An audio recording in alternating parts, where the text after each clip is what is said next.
Académie de la nouvelle conscience. Je vais faire une petite suite donc à la vidéo qui parle de comment déployer sa sensibilité, donc une forme de médiumnité. J'ai parlé dans la première vidéo de travailler sur l'instant présent, le premier outil, à travers la méditation, la respiration, la pratique méditative active, qui semblent être les trois petites choses très faciles à pratiquer au quotidien, évidemment si on le souhaite et de façon assidue. Et donc là je vais enchaîner sur d'autres pratiques pour permettre de renforcer et d'ouvrir de plus en plus cette capacité à capter l'information, cette guidance, cette hypersensibilité ou cette médiumnité, mais j'aime pas trop utiliser ce mot, mais voilà. La deuxième chose me semblerait être, comme pratique, travailler sur ses peurs. Travailler sur ses peurs, ça veut dire travailler sur son ego. Pour moi, l'ego, ce n'est pas relié à la personnalité, c'est relié à la somme de nos peurs et tout ce qui nous enferme, et donc tout ce qui crée des distorsions en termes de ce que l'on capte comme information. L'ego, c'est les peurs, c'est l'attachement souffrant et c'est le jugement permanent que l'on a sur chaque chose ou sur soi.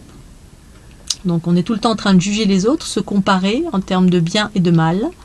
Lui c'est bien, moi c'est mal, ou moi c'est bien, lui c'est mal. Toujours regarder ce qui se passe à l'extérieur de soi.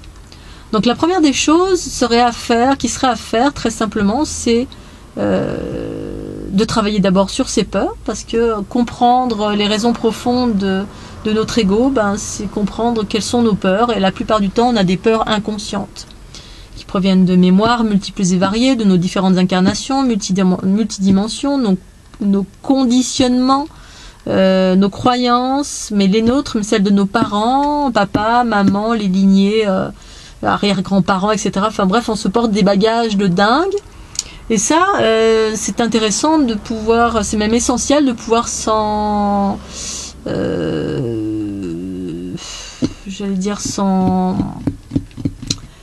pas abandonner tout ça, mais sans prendre conscience de ces lourdeurs, de la source de ces peurs-là, celles qui proviennent de ces mémoires, et de les dissoudre dans le sens les absorber, les mettre en lumière, et les mettre en lumière, ça permet de les absorber, de les restituer, de les récupérer en quelque sorte.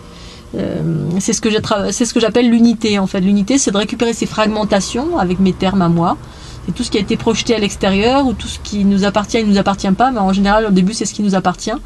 Mettre en lumière, et le fait de mettre en lumière, eh bien on accueille ensuite cette part d'ombre, qu'on la considère négative, ou l'origine d'une phobie, ou quelle que soit la peur qu'elle va occasionner, cette mémoire, cette cristallisation qui la plupart du temps se situe engrammée dans nos corps subtils, la plupart du temps, parce que notre conscience n'est pas de l'ordre de la conscience pure en soi, pure et inaltérée, n'est engrammée de rien en fait, elle est pure et inaltérée.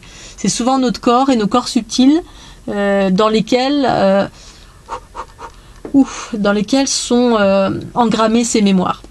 Et donc c'est de ces espaces-là qu'on doit se purifier par la mise en lumière, et donc à travers cela réabsorber ces parts de nous-mêmes.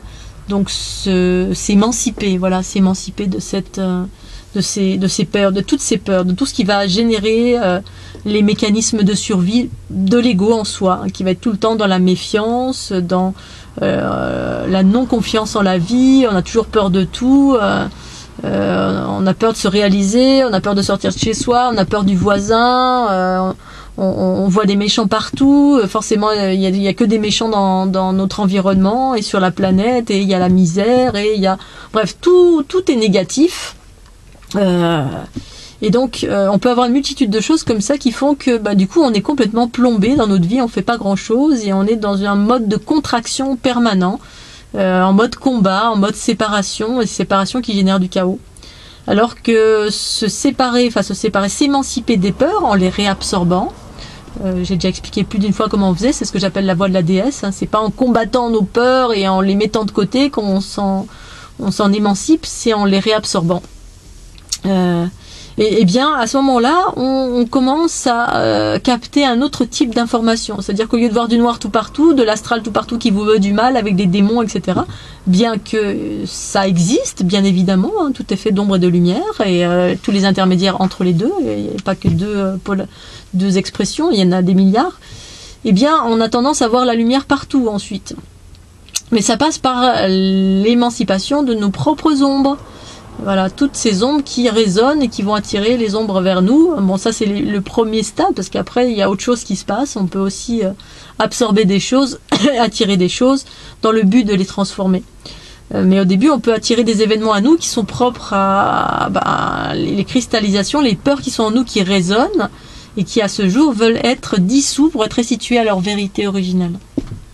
Et la vérité originelle de ce que nous sommes, c'est on est pure lumière.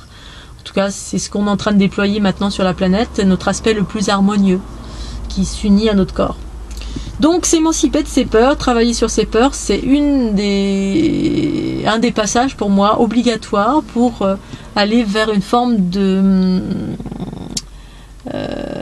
clairvoyance harmonieuse. Voilà, une clairvoyance harmonieuse. On commence à capter de l'information dans la neutralité. Il n'y a plus de notion de bien, de mal, enfin on va plus émettre de jugement à cela.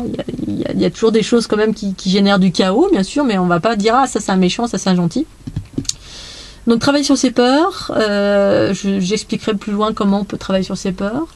Ensuite travailler sur le non-jugement. Moins on a peur, moins on va juger aussi, parce que plus on va être détendu, du coup, moins on a de peur, plus on a confiance en la vie, ça va de pair. Plus on aura confiance en soi, plus on a confiance en soi, plus on s'aime, parce qu'en fait la confiance en soi c'est l'amour de soi. C'est un autre terme pour évoquer l'amour de soi. Quand on s'aime, on a confiance en la vie, on a confiance en tout ce qui nous entoure, on a confiance que des choses bienveillantes va nous arriver, et donc du coup on commence à devenir un créateur ou une créatrice positive de notre propre vie, puisqu'en fait notre vie c'est nous qui la créons, on crée notre propre chemin, nos propres possibilités quand on commence à s'émanciper de l'ego. L'ego qui est quelque chose qui nous influence et qui nous appartient pas forcément. C'est toutes ces peurs antérieures qu'on a engrammées en nous et qui viennent influencer notre vie d'une façon pas toujours sympathique, mais toujours dans le but de nous faire évoluer, et de nous faire évoluer vers quoi? Eh bien vers l'harmonie, bien sûr. Donc s'émanciper du jugement, cesser le jugement pur et simple sur soi et sur les autres. Ça se fait progressivement.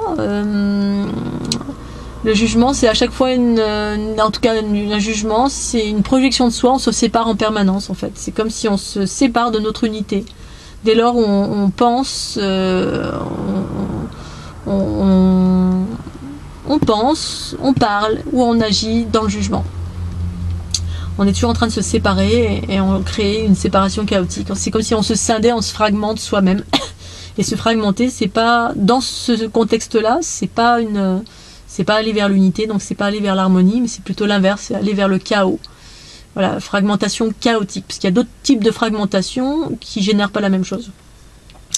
Donc, travailler sur les peurs, travailler sur le jugement, et travailler sur le détachement. Se détacher de la souffrance, se détacher de tout ce qui nous impacte, tout ce qui nous rend dans la dépendance, tout ce qui nous met dans la dépendance, se détacher de tout ce qui nous rend dépendants, que ce soit de la nourriture, du café du petit matin, de la dépendance émotionnelle, c'est-à-dire on est dépendant de quelqu'un ou de l'amour de quelqu'un, tout ce qui fait que lorsqu'on se sent on souffre du manque de quelque chose, voilà, ça c'est quelque chose qui nous met dans la séparation aussi. On est dans une forme de fragmentation. Et donc travailler sur ces trois aspects-là me semble la deuxième étape pour accéder à une clairvoyance, une sensibilité éclairée au-delà de la zone astrale. Voilà mes petits conseils, enfin en tout cas mon partage, parce que chacun fait ce qu'il veut bien évidemment.